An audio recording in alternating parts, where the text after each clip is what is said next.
अगर सोना को इंजेक्शन की सहायता से शरीर में डाल दिया जाए तो क्या होगा? अगर पक्षी को अंतरिक्ष में भेज दिया जाए तो क्या होगा? जन्मजात शिशु जब रोते हैं तो उनके आंसू क्यों नहीं निकलते? अगर ऐसे सवालों के जवाब आपको चाहिए तो इस वीडियो को थोड़ा भी स्किप किए बिना देखते रहिए फैक्टिफाइड संजय यूट्यूब चैनल।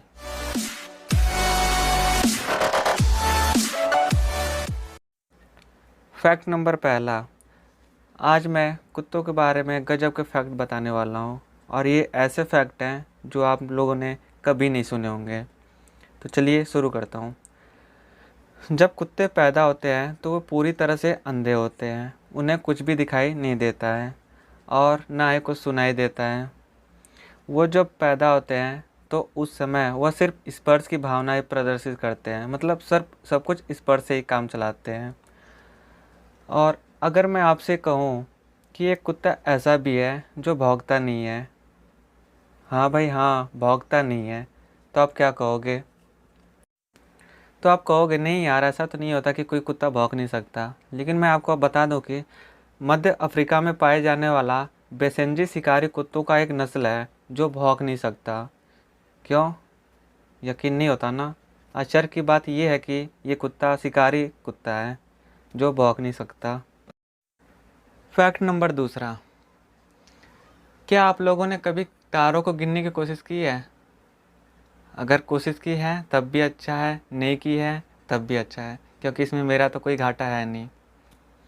लेकिन एक बात मैं आपको ज़रूर बताना चाहूँगा, अगर आज से आपने कभी भी कोशिश की तारे गिनने की तो एक बात ज़रूर जान लीजिएगा कि अगर आप 1 मिनट में 100 तारों को गिनते हो, 100 तारों को 1 मिनट में अगर इतना आप लोगों ने गिन लिया तो आप एक आकाशगंगा को 2000 सालों में गिन लोगे।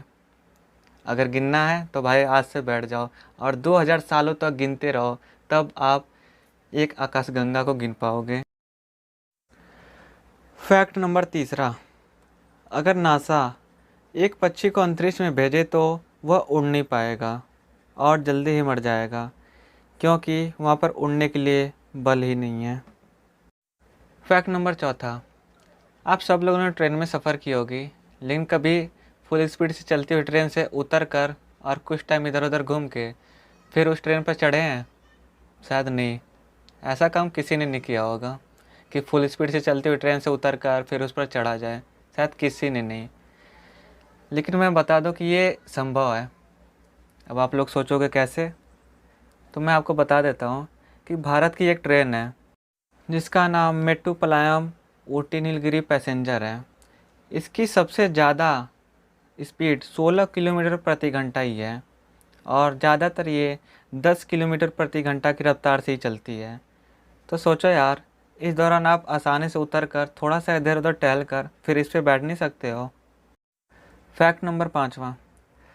आप सब लोग तो जानते ही होंगे कि रोने पर आंसू निकलना एक स्वाभाविक सी बात है।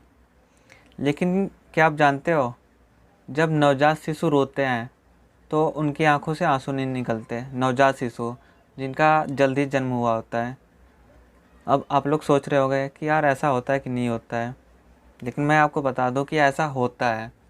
जो नवजात शिशु होते हैं और वो रोते हैं तो उनकी आंखों से आंसू नहीं निकलता। ऐसा क्यों होता है जानते हो? ऐसा इसलिए होता है क्योंकि जन्म से लगभग 2 हफ्ते के बाद अश्रु ग्रंथि का विकास होता है। अब आप लोग ही सोच लो कि 2 हफ्ते के बाद अश्रु ग्रंथि का विकास हो रहा है, तो जो 2 हफ्ते का बच्चा रहेगा वो रोएगा तो उसके आंसू निकलेंगे कि नहीं निकलेंगे? स्वाभाविक सी बात है, जब अश्रु ग्रंथि का विकास ही नहीं हुआ है तो अगर बच्चा रोता भी है तो उसके आंसू नहीं निकलेंगे, है ना? पॉइंट वाली बात। फैक्ट नंबर छठवां।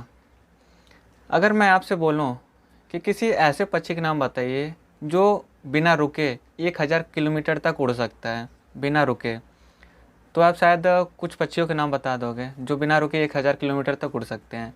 लेकिन अब मैं आपसे कहूँ कि ऐसे पक्षी के नाम बताओ जो लगातार 16,000 किलोमीटर तक उड़ सकता हो, 16,000 किलोमीटर तक। तो आप लोग सोचने लगोगे यार ऐसा कौन सा पक्षी है जो बिना रुके हुए 16,000 किलोमीटर तक उड़ सकता है? यार यहाँ पे 16 किलोमीटर वाली बात नहीं है ना, 1600 किलोमीटर वाली बात है, यहाँ पर 16,000 किलोमीटर की बात है ना? शायद ये बहुत जाता है। चलिए लेकिन मैं बता देता हूँ, ऐसे पक्षी भी है जो 16,000 किलोमीटर तक उड़ सकता है। अल्बाट्रॉस पक्षी एकमात्र ऐसा पक्षी है जो बिना रुके हुए 16,000 किलोमीटर तक लगातार उड़ सकता है। अल्बाट्रॉस मात्र एक ही ऐसा पक्षी है जो 16,000 किलोमीटर तक लगातार उड़ सकता है।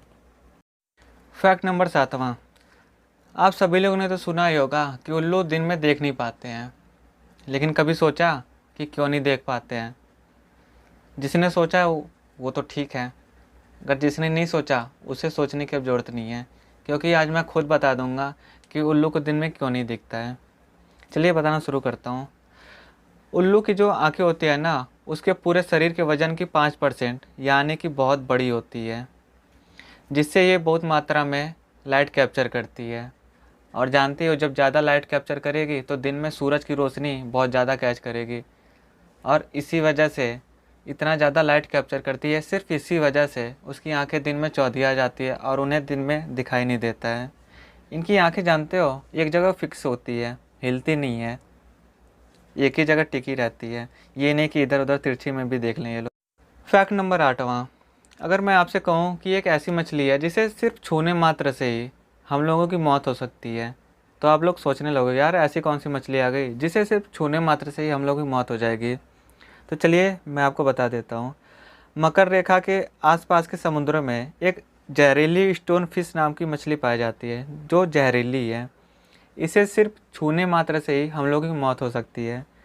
अगर इससे बचना है, इसके जहर से बचना है हमें, तो जिस अंग से हमने उसे छुआ है उस अंग को काट कर अलग करना पड़ेगा, तभी हम लोगों की जान बचेगी, अन्यथा हम लोगों की जान नहीं बच सकती है।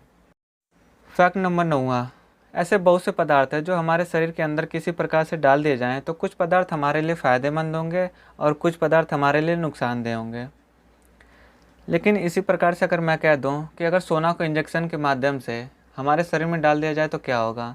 कुछ लोग कहेंगे फ़ायदेमंद होगा, कुछ लोग कहेंगे नुकसानदेह होगा। लेकिन असलियत क्या है? असलियत तो ये है कि ये फ़ायदेमंद होगा। लेकिन किस लिए फ़ायदेमंद होगा मैं आपको बता देता हूँ। यह कैंसर से लड़ने में बहुत मदद करता है, बहुत ज़्यादा मदद करता है कैंसर से लड़ने में, और हड्डियों के जोड़ों के काफ़ी ताकत देता है। जो हड्डी के जोड़े होते हैं ना, उसमें काफ़ी ताकत देता है।